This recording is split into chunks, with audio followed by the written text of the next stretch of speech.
The People's Pavilion has been a year-long project. There are so many build projects across London, there are so many programs for young people, but having done this for like almost 20 years working with young people, the whole point was I've never seen a space truly designed by young people and then activated by young people. The whole concept of this project was, how do we do that through a process of co-design? And I mean co-design with the young people, but also co-design with all the collaborators that we worked with. And we purposefully chose those partners and those collaborators to ensure that they reflect the diversity of the city, and that's what's been key.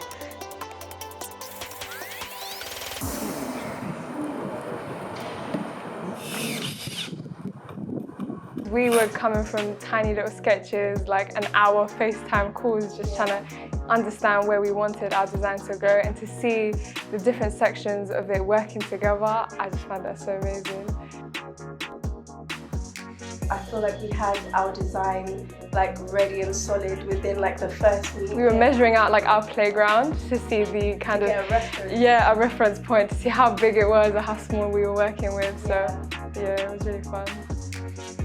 Me personally, it's made me feel privileged to work on a project like this. It's a once-in-a-lifetime opportunity. It's going to stick for me forever. It's like I'm going to leave a legacy behind me for me and my future generations to come.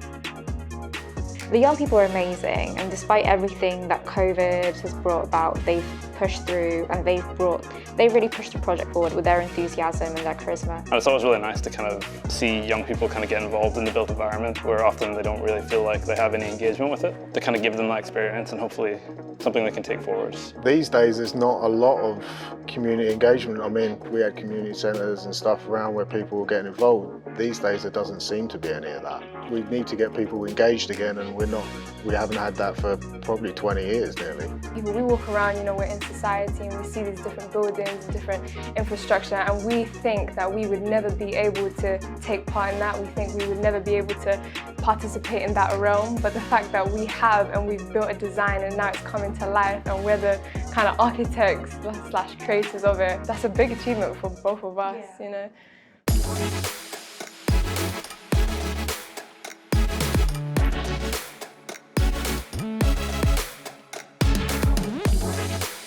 I think it was very different to how I expected. I thought it was just going to be like a clean-cut job, but I think it's very different because I was able to have actually creative freedom that isn't really offered nowadays, you know? It's been a whirlwind. I've done like things that I never thought like I would do, like going to Liverpool, like turning a flat into a camera obscura, like could have never thought about that. I think it's great to be able to be young and have a creative vision and have that realised.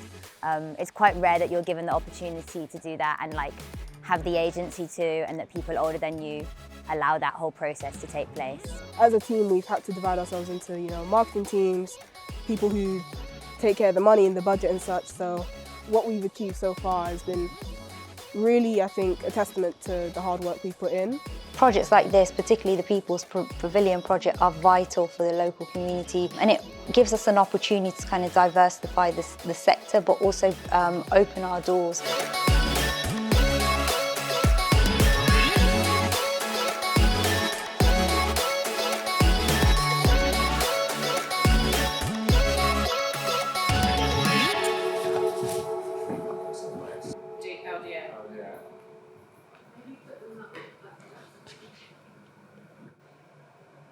The precarity and dislocation and gentrification, and you know, this is that image.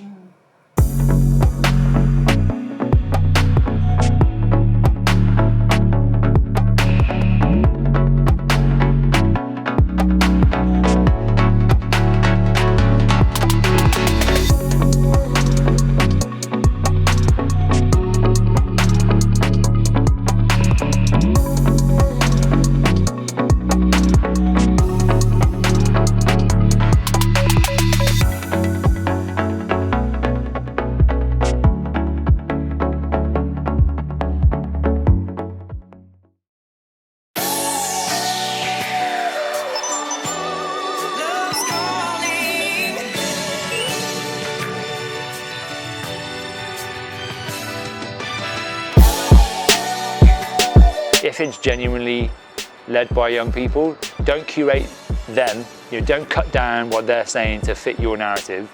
let them speak, let them design, let them create, because it leads to this. It leads to the People's Pavilion. It leads to incredible collaborations with the V&A and on community projects. Whenever something's been a success, there are many people that then want a part of that success, and they want to try and shape that narrative, and that's great if you're genuinely looking at collaboration. But in terms of decision making, it will be the young people. Where do you want to go next? Do you want to do twin projects? Do you want to do UK projects across other cities? They will tell us, and we all listen.